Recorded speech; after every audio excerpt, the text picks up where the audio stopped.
Alors salut l'équipe, j'espère que vous allez bien.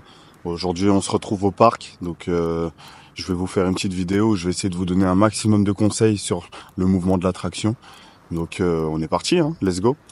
Alors la traction c'est un mouvement très simple qui va nécessiter uniquement une barre. Donc c'est un mouvement de tirage vertical sur lequel on va venir s'accrocher à la barre et tirer uniquement par la force du dos et des bras en inhibant au maximum le bas du corps pour venir se tracter et passer le menton au-dessus de la barre au minimum. Bon, les dérangeurs, on vous connaît, hein, il y a toujours un truc à redire, toujours un truc à critiquer, donc on va préciser, il y a différents contextes, et ces contextes-là vont entraîner des critères d'exécution, d'accord? Donc forcément, on va pouvoir retrouver différentes tractions, et pour certains ça va être valide, et pour certains ça va pas être valide. Mais tant qu'on respecte nos critères d'exécution, et qu'on essaie de progresser sur ces critères d'exécution, on est ok.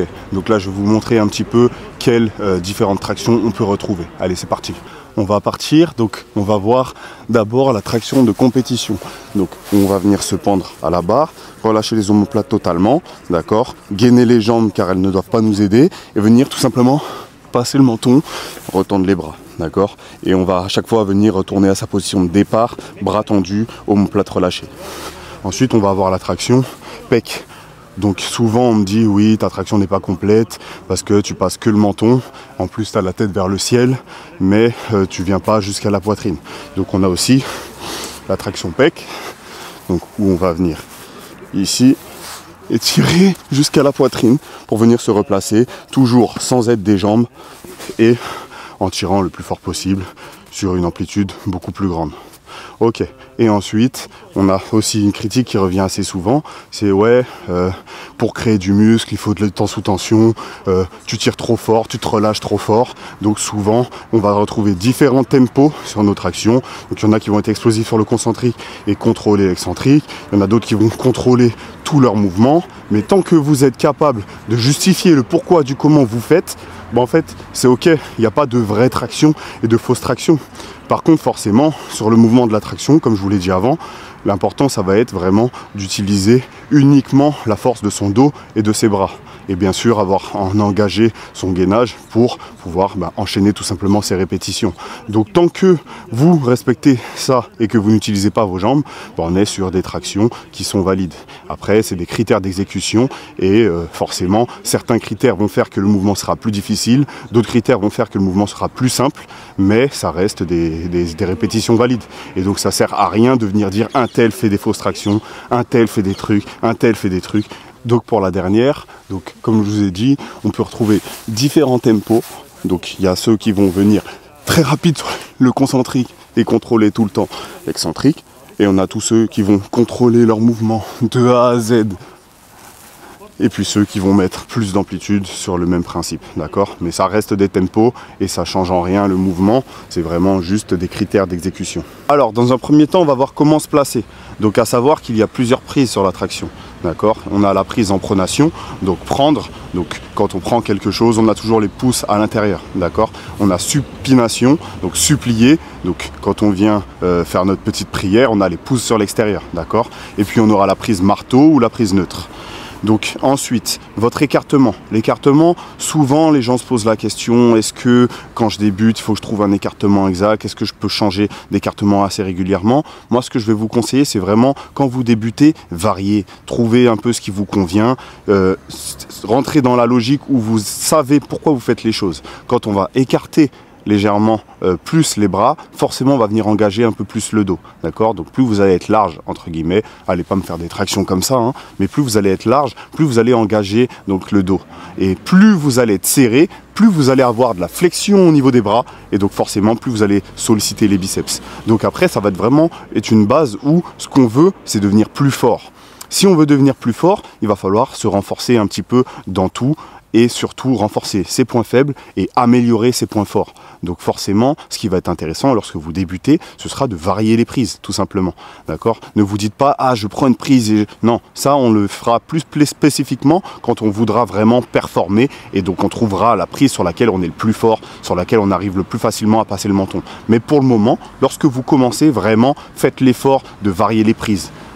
changer, de vraiment chercher des sensations et de tout simplement vous renforcer musculairement, parce que c'est ça le but. La base du street vraiment, c'est de se renforcer musculairement avec le poids du corps, avec le minimum de matériel, d'accord? Donc l'objectif premier, c'est celui-ci et aucun autre. Donc créer du muscle grâce à votre mouvement de la traction, donc renforcer vos bras, votre dos, et ensuite derrière, on va commencer à être plus spécifique pour venir créer de la force. La prise. Donc là, on va partir sur de la pronation. Donc on est quand même sur la traction aujourd'hui. Donc on reste en pronation. Et donc on va avoir deux types de prises. On va avoir la prise pouce en haut, d'accord, qui va moins nous solliciter les avant-bras. Parce que forcément, nos avant-bras sont fléchisseurs, d'accord, fléchisseurs des doigts. Donc forcément, quand on va venir fermer la main totalement, on va beaucoup plus engager les avant-bras. Et donc pour la résistance, ça devient plus compliqué. Et c'est pour ça que souvent, vous sentez que les avant-bras sont énormément congestionnés lorsque vous enchaînez pas mal de pull-up. Donc pareil, même principe. Le but, c'est pas de partir sur un mouvement qui est facile. Le but, c'est de partir sur des critères d'exécution les plus difficiles. Et puis ensuite, au fur et à mesure, s'y habituer. Et puis quand vraiment on sera dans la performance, on viendra faire en sorte d'adapter au mieux et de rendre la chose plus simple pour justement utiliser tout ce qu'on a pu créer avant pour pouvoir être meilleur. Donc là, cette prise-ci va vraiment nous permettre de moins engager les avant-bras, d'accord? Et cette prise-ci va vraiment nous permettre du coup de plus engager les avant-bras et donc de les renforcer davantage. Donc pour un débutant, je conseillerais plutôt de fermer le pouce pour vraiment aller chercher à gagner en résistance musculairement et être meilleur ensuite. Voilà. Donc pour la prise, on est bon. Pour la largeur de la prise, on l'a dit, plus on va être large, plus on va solliciter le dos, plus on va être serré, plus on va solliciter les biceps. D'accord? Donc ensuite, on va parler du placement. Le placement, il est très simple, hein, mais pareil. Quand on débute, n'allez pas vous mettre tout le temps dans les meilleures conditions, on s'en fout un petit peu. Et puis la base, c'est vraiment d'être capable de retrouver son gainage, de trouver des sensations durant votre action. Donc le fait de sauter pour attraper la barre, devoir regainer pour se retrouver sous la barre, ça peut être un plus. Ça vous apprend à vous gainer. Quand il y a un petit balancier, apprendre à contracter le corps pour pouvoir justement stopper ce balancier et pour pouvoir enchaîner, ça va être intéressant. Donc vous ne vous mettez pas forcément dans toutes les meilleures conditions pour après, dès qu'il y a une petite galère, ne plus être capable tout simplement de faire votre mouvement. Donc on voit le mouvement classique. Donc pour se mettre en place, on va tout simplement venir attraper la barre avec la prise qu'on a décidée et sur laquelle on est capable de justifier le pourquoi du comment. D'accord? On va mettre un pied sous la barre, l'autre pied sous la barre. Donc la traction, c'est tout simplement un tirage vertical où toutes mes articulations sont alignées. Donc si on regarde bien, mes poignets sont au-dessus de mes coudes sont au-dessus de mes épaules sont au-dessus de mes hanches, au-dessus de mes genoux, puis au-dessus de mes chevilles. Et là, tout simplement, je vais venir tirer et me replacer exactement au même endroit. Alors, petit conseil important qui fera toute la différence. Votre grip, c'est vraiment la base de votre traction, d'accord? Plus vous allez pouvoir serrer fortement la barre, plus vous allez pouvoir retransmettre de la force sur celle-ci, d'accord? Donc vraiment, ne le négligez pas et augmentez-le si vous pouvez avec des exercices de renforcement. Mais bien sûr, la meilleure chose pour le faire, c'est tout simplement d'augmenter votre volume sur les tractions, augmenter votre temps sur les tractions, passer et forcément améliorer votre grip sur le mouvement de la traction. Donc ensuite, après avoir placé un fort grip, donc on vient vraiment écraser la barre entre nos doigts, d'accord, mettre de la tension, on va venir mettre de la tension dans nos bras ici, venir tordre cette barre pour pouvoir mettre un maximum d'engagement dans la barre pour pouvoir être réactif. Vous avez vu, là je suis en tension, là ça tremble, je mets de la puissance et ensuite on va pouvoir venir arracher avec le plus d'intensité possible. Voilà, donc ça fait vraiment la différence. Souvent on voit les gens relâcher. C'est bien d'être capable de se relâcher entre les répétitions parce que ça va vous permettre de récupérer tout simplement. C'est un peu comme sur un deadlift, on met le slack mais on va pas rester en slack pendant toute la répétition. Quand on est en bas, on relâche. Ça va être le même principe. On va venir se relâcher lorsqu'on est tendu, mais par contre, quand on va relancer l'effort, on va venir remettre de la tension, réengager, ce qui va tout engager, donc nos biceps, notre dos, et pouvoir être réactif sur le tirage quand on décide et partir le plus fort possible. Alors, petit conseil pour ceux qui ont du mal à passer le menton sur leur traction, d'accord, et qui cherchent justement à optimiser en trouvant le bon écartement qui va leur simplifier la tâche, d'accord. Ce que je vous conseille, c'est vraiment de marquer un gros tempo sur votre concentrique, d'accord, pour vraiment voir à quelle largeur vous avez le plus de force pour arriver le plus haut possible au niveau du menton en inhibant la vitesse, la puissance, d'accord? Donc je vais venir m'accrocher à la barre, par exemple, je vais venir assez serré, ok? Et puis je vais tirer lentement, lentement, lentement, lentement, lentement, lentement, lentement, lentement, lentement, et essayer de passer le menton le plus haut possible, d'accord? Et puis je vais relâcher. Ensuite, je vais prendre un écartement un peu plus large, d'accord? Et je vais refaire le même principe. Et monter lentement, lentement, lentement, lentement, lentement, lentement, lentement, lentement, lentement. Et essayer de monter un peu plus haut, au plus haut possible. Et là, je vais prendre encore un peu plus large. Et là, pareil, même principe, lentement, lentement, lentement, lentement, lentement, lentement, lentement, lentement, jusqu'au plus haut possible. Et en général, la prise sur laquelle vous avez été capable de monter le plus haut possible, c'est la prise sur laquelle vous êtes le plus fort, d'accord, au niveau du passage du menton. Donc ce sera intéressant de prendre cette prise-là pour pouvoir travailler et essayer d'être le plus performant possible et surtout de faciliter votre passage du menton, même si vous devez être capable de le faire sur toutes les prises. Alors, maintenant qu'on a vu le placement, on va voir les différents rythmes qu'on peut retrouver sur tes tractions. Donc, le rythme, c'est quoi? C'est la cadence à laquelle on va enchaîner les répétitions. Il y a deux façons de faire pour les tractions. Il y a le one shot, d'accord, là où on va enchaîner les répétitions sans arrêt, et le dead stop, où on va marquer un temps d'arrêt prédéfini entre chaque répétition. Alors, le dead stop, quels sont les avantages? Les avantages du dead stop sont que vous allez passer plus de temps sur la barre, d'accord? Donc vous allez augmenter votre temps sous tension. Donc pour un même nombre de répétitions, si vous avez un dead stop de 3 secondes, ça va rajouter 3 secondes entre chacune de vos répétitions. Donc forcément, on va venir gagner en résistance sur le fait de rester accroché à la barre, d'être capable de faire votre effort pendant un temps prolongé. Son deuxième avantage, ça va vraiment être le fait d'inhiber le réflexe myotatique. Donc qu'est-ce que c'est que le réflexe myotatique? C'est le rebond, d'accord? C'est le fait de venir jouer sur l'élasticité musculaire qui va justement simplifier, lorsqu'on l'utilise correctement, la rep suivante. Donc là, forcément, à chaque fois que vous allez refaire une répétition, ça sera exactement comme le premier effort. Pour le one shot, à l'inverse, ce qu'on va chercher à faire, c'est justement de rendre ce rebond, donc ce réflexe myotatique, le plus efficient possible. Quand il est bien utilisé, il vous aide vraiment à gagner en explosivité, à enchaîner plus rapidement les répétitions, à monter plus haut, d'ailleurs à gagner en hauteur, etc. Donc vraiment ce qui va jouer comme un élastique, venir étirer nos fibres musculaires le plus fort possible, le plus rapidement possible, le plus brutalement possible, tout en retransmettant au bon moment la force pour pouvoir être plus fort sur votre concentrique. Donc l'objectif, ça va vraiment être d'être capable d'enchaîner les répétitions le plus rapidement possible. Et comme je vous l'ai dit au début de la vidéo et comme je vous le dirai pendant toute la vidéo, ce qui est important, c'est de savoir pourquoi vous faites les choses. Pourquoi vous avez décidé de faire un dead stop? Pourquoi vous avez décidé de faire un one shot? Donc forcément, chacun aura ses avantages et vous permettra de faire un focus sur telle chose ou telle chose. D'accord? À savoir que le gainage sur les deux est vraiment très différent. Donc ça va être intéressant de mixer assez régulièrement et de ne pas rester focus uniquement sur l'un et de ne plus du tout travailler l'autre. Parce que quand vous faites la transition assez régulièrement, ça devient beaucoup plus difficile. Quelqu'un qui va faire que du dead stop, quand on va lui demander de faire du one shot, la plupart du temps, surtout quand on débute, va avoir beaucoup de mal à retrouver son gainage, à se replacer à chaque fois sous la barre, etc. Alors que si on mixe un petit peu les deux, on a tendance à, pour un débutant en tout cas, à avoir des facilités à maîtriser les deux gainages qui sont quand même assez différents. Ensuite, on va voir le balancier. Donc comment faire en sorte de limiter le balancier au maximum et donc pouvoir enchaîner le plus fluidement possible ces tractions sans avoir cette déperdition de force et ce moment où vous vous sentez obligé de stopper votre série, votre effort pour pouvoir justement retrouver votre gainage et pouvoir repartir et avoir la bonne trajectoire sur votre action. Donc comme on l'a dit, lorsqu'on se retrouve sous la barre, donc on va être comme debout. Le but, ça va vraiment être d'être raide comme un bâton et d'uniquement utiliser la force de son dos et de ses bras pour se surélever. D'accord? Donc pour ça, il va falloir avoir un certain gainage, mettre en tension tout son corps. Donc pour cela, on va utiliser nos fessiers et nos quadriceps pour les membres inférieurs, d'accord? Ainsi que notre ceinture abdominale pour faire le lien entre le bas et le haut du corps. Donc les fessiers, ils sont extenseurs de hanches, d'accord?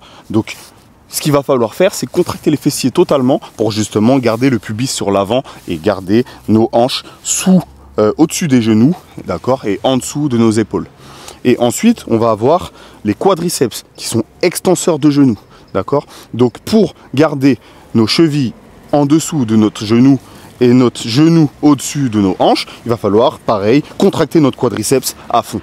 Ok, donc ici, tout simplement, j'aurais pu être comme ça, sous la barre, mais ça ne me convient pas. On va devoir contracter le quadriceps à fond, contracter les fessiers, serrer les abdos pour pouvoir faire en sorte que tout le corps soit aligné. Donc une fois qu'on est comme ça, on va tout simplement venir se placer et on va au final être comme un pendule, d'accord. Donc une fois qu'on est bien raide sur la barre, ici je n'ai pas de balancier, d'accord. Là je vais créer un petit balancier, d'accord. Et le fait d'être tout droit, au final il ne va pas avoir de déperdition de force. Si je laisse traîner mes fesses, au bout d'un moment, ça va changer ma trajectoire. Donc il faut vraiment que je reste totalement aligné. Là, je vais bloquer mon balancier. Et ce qu'on va venir rechercher, c'est de retrouver à chaque fois notre position de départ. Notre position de départ, c'est pieds sous la barre. Vu que toutes nos articulations sont alignées, forcément, les pieds sont sous la barre, vu que mes mains sont sur la barre, d'accord, mes poignets. Donc là, ici, on va venir tirer et ramener nos pieds sous la barre. S'ils reviennent tout le temps au même endroit, je ne crée pas de balancier. Par contre, si je laisse mes pieds partir sur l'avant, ou mes pieds revenir sur l'arrière, logiquement, on va avoir un système de bascule qui va se créer au fur et à mesure et qui va nous faire changer notre trajectoire et donc modifier notre traction, rendre le mouvement plus difficile et l'enchaînement du mouvement beaucoup plus difficile. Alors, à savoir que le fait de venir mettre les pieds sous la barre va demander obligatoirement un certain contrôle de l'excentrique, d'accord? Un contrôle de l'excentrique, ça ne veut pas dire qu'on va imposer un tempo, ça veut dire qu'on va rester en tension musculaire pour pouvoir venir se replacer à l'endroit souhaité, d'accord? Et le petit conseil que je vous donne, c'est aussi de toujours relâcher légèrement un peu plus fort la fin de votre excentrique. Pourquoi? Parce que ça va être un peu le même principe que lorsqu'on joue à la bouteille là, et qu'on fait ça, et on va vouloir faire en sorte que la bouteille tombe directement d'un coup sec et qui va stopper en fait, qui va l'arrêter tout simplement. Donc ça va être un peu le même principe, voilà, vous voyez. Et le fait que ça soit un peu sec et brutal va faire que la bouteille, tout simplement, va rester à sa place. Donc ça va être exactement le même principe. Donc je vous le montre. Je vais venir m'accrocher à la barre, comme d'habitude, rien ne change. Les pieds sous la barre, je viens tirer.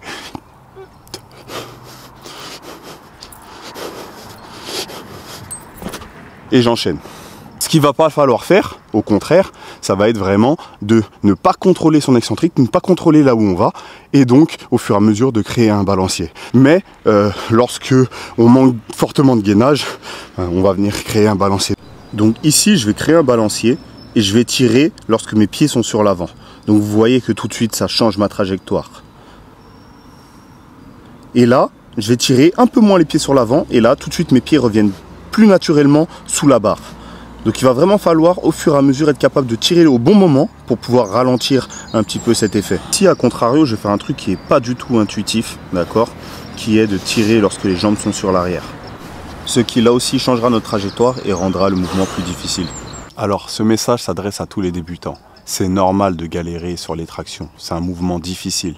D'accord, c'est un mouvement qui sollicite le dos et c'est pas forcément une pattern de mouvement qu'on utilise souvent. Le tirage vertical, c'est pas quelque chose que vous retrouvez dans la vie de tous les jours. C'est rare que vous tiriez quelque chose et que vous ayez besoin de vous tracter au-dessus de quelque chose. Donc c'est vraiment quelque chose qu'il va falloir rendre naturel au fur et à mesure et prendre des habitudes. Pour ça, il va falloir tout simplement être capable d'avoir un certain volume dans vos entraînements sur ce mouvement, sur cette pattern de mouvement.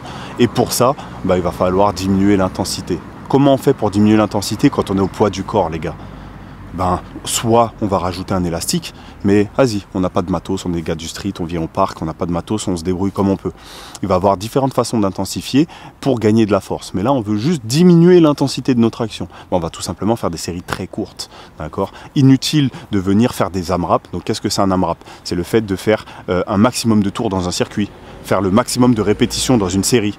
Et donc, si je viens et que je fais un AMRAP, je fais 6 répétitions, d'accord, c'était mon maximum, les 2 dernières je kiffe un peu, mais vas-y, je fais 6 répétitions. La série d'après, forcément, je vais en faire moins, je vais en faire 4, 5, allez, peut-être aller avec de la chance en kippant encore un peu plus, je vais en faire 6. Ensuite, je vais faire la 3e série, je suis cuit, je vais en faire 4, d'accord.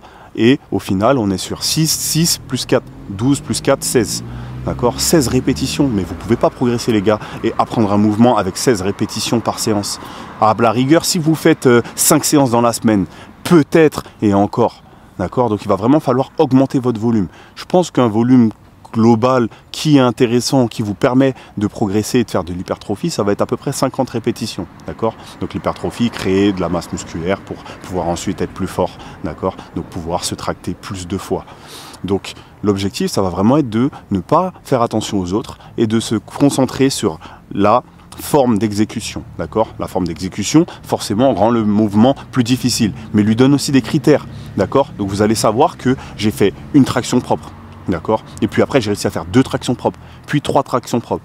Par contre, vous ne pouvez pas quantifier une évolution si vous faites une traction propre, d'accord, et puis après vous kippez comme vous voulez. Un coup vous allez kipper un peu plus, un coup vous allez kipper un peu moins. Comment vous faites pour quantifier? Vous ne pouvez pas. Donc l'objectif, ça va vraiment être de se donner des critères d'exécution et de les maintenir et d'augmenter votre volume au fur et à mesure. Donc au début, on va faire par exemple, je suis capable de faire 5 tractions à l'arrache, d'accord. 3 tractions propres. Bah, si je suis capable de faire 3 tractions propres, ce que je vais faire, c'est que je vais faire des séries de 1 répétition. Faut pas avoir honte. Donc une seule répétition. Mais par contre, je vais essayer d'en faire le plus possible dans un temps donné, ou alors juste me fixer l'objectif d'en faire un certain nombre. D'accord. Donc par exemple, je me donne l'objectif d'en faire 30. Bah, je vais faire 30 fois 1. Tout simplement. Et une fois que je suis à l'aise, pourquoi pas partir sur un 2 x 15. D'accord. Donc toujours sur 30 répétitions. Et puis après, 3 x 15. Enfin 3 x 10, excusez-moi, toujours sur 30 répétitions. Et ensuite, etc., vous avez compris la logique. Et une fois que ce volume, je commence à m'y habituer, je suis capable de le faire 1 fois dans la semaine, 2 fois dans la semaine, 3 fois dans la semaine, pourquoi pas 4, pourquoi pas 5 ? Mais il faut y aller progressivement, d'accord. Il y a une séance où je peux très bien faire uniquement 30 répétitions, l'autre en faire 40, l'autre en faire 50, et puis changer les intensités, ce qui va me permettre de quand même récupérer pour pouvoir augmenter mon volume sur la semaine, mais pouvoir en faire de plus en plus, et puis faire en sorte que je sois capable d'enchaîner sans forcément que ça me choque plus que ça, et donc rendre la chose habituelle. Et une fois que c'est OK, je passe à un objectif suivant. Pourquoi pas faire 50 tractions dans mes séances, d'accord. Donc je peux commencer, bon là j'ai progressé normalement, donc je peux pourquoi pas faire des séries de 3, et puis je vais faire un certain nombre de séries de 3 pour arriver à 50 répétitions, etc. Ou alors me donner un temps, ou me dire, bon, pendant 20 minutes, je fais un maximum de séries de 5, et puis je vais essayer d'aller en faire un maximum. Et donc pourquoi pas se rapprocher des 100 par exemple. Et voilà, c'est vraiment ça qu'il va falloir mettre en place, et pas se dire, bon, je vais en faire mon max à chaque fois et puis ça va augmenter. Non, c'est pas progressif et ça va vraiment ne pas vous permettre de progresser efficacement. Et pour ceux qui ont déjà un niveau plus avancé, j'ai souvent cette question qui revient, mais j'ai déjà 20 tractions et j'aimerais arriver à 25, arriver à 30, comment je fais? Vous faites exactement comme vous l'avez fait pour arriver à 20, d'accord. Pour arriver à 20, vous avez fait quoi? Vous avez augmenté le nombre de répétitions que vous aviez dans vos séries, d'accord. Donc tout simplement, si tu es à 20 tractions, l'objectif, ça va de faire en sorte que 20, ça devienne classique, d'accord, que ça devienne des séries de travail et pas uniquement une série sur laquelle je suis capable de faire 20. Donc augmentez tout simplement votre volume sur les séries tout en augmentant votre nombre de répétitions. Donc je vous donne un exemple de format, je dis au hasard, 3 x 10 qui va se transformer en 3 x 12, puis en 3 x 15, puis en 3 x 17, puis en 3 x 20. Voilà. Et puis le jour où vous faites 3 x 20, vous imaginez bien que si vous abusez pas des temps de repos, c'est pas je fais 20 tractions, je reviens dans 30 minutes, je refais 20. Mais si vous avez un temps de repos, je dis une bêtise, 5 minutes et que vous êtes capable de refaire 20 tractions derrière, normalement sur la première série de travail, vous êtes capable d'aller chercher un peu plus de répétitions. Et puis au fur et à mesure, après ce sera 3 x 22, 3 x 23, etc. Et puis vous allez vous rapprocher. Après c'est des cycles, ça va pas être éternel. Vous n'allez pas pouvoir augmenter de 2 répétitions toutes les semaines, ce serait trop beau et puis les gens ils feraient des 3 x 50, non, mais ça peut être une méthode pour pouvoir augmenter votre nombre de répétitions progressivement et puis après il faudra tout simplement revenir en arrière, retravailler, trouver d'autres façons de faire, d'autres méthodes qui vous permettront encore d'évoluer. Par exemple, tout simplement refaire exactement la même chose mais avec 5 kilos, d'accord, et commencer le street lifting, pourquoi pas, d'accord, le commencement du street lifting, le commencement du lest au travail traction, ça commence pas avec des 1 RM à 30 kg. Non, ça commence avec du bon, je suis à l'aise maintenant, j'arrive à enchaîner mes tractions, ben, je vais rendre l'exercice un petit peu plus difficile. Et comment je vais le rendre un peu plus difficile? Ben, soit en augmentant les répétitions, soit en diminuant le temps de repos, soit en augmentant la charge. Et donc, en augmentant la charge, on transfère sur le street lifting. Et le street lifting, bah, ça peut être très bien. Je fais mon 3x10 avec 2,5. J'ai validé mon 3x10 avec 2,5. Je fais mon 3x12 à 2,5. Mon 3x15 à 2,5, etc. Et puis après, je recommence et je fais la même chose avec 5. Et puis après, je recommence et je fais encore la même chose avec 10, etc. Et là, tout de suite, vous allez voir que vous allez créer de la force, vous allez créer de la résistance, vous êtes bon en endurance et en force, parce que vous allez évoluer dans les deux. On est sur de l'endurance de force, donc ça a un impact sur les deux, et voilà. Alors l'équipe, on arrive sur la fin de la vidéo, donc je sais que j'ai pas parlé de tout, mais là ça fait 25 minutes que je discute et que ça commence à faire long, donc on va s'arrêter là. N'hésitez pas à mettre en commentaire si vous voulez que je parle de certains points clés de l'attraction qui peuvent vous aider, donc je ferai une deuxième partie avec plaisir. Par contre, bien sûr, hein, là on a beaucoup discuté, je vous ai montré quelques petites choses, mais en soi c'est un mouvement qui est très simple, hein. On se tracte au-dessus de la barre, on reste gainé, c'est vraiment la répétition qui va faire que vous allez devenir meilleur et rien d'autre, hein. Arrêtez de chercher des tips magiques, il n'y en a pas. Faut juste développer vos qualités physiques sur ce mouvement et puis ça va venir tout simplement. Voilà, donc soyez patient, travaillez, et puis ça va venir. Alors, sinon, comme d'habitude, hein, Tatakai pour donner de la force, likez, commentez, partagez. Je vous mets les liens en description. Le code c'est Adamantium, hein, que ça soit sur Tatakai ou Oli. Donc si vous voulez des boissons pour cet été, allez, prenez soin de vous, entraînez-vous bien et on se voit pour la prochaine vidéo.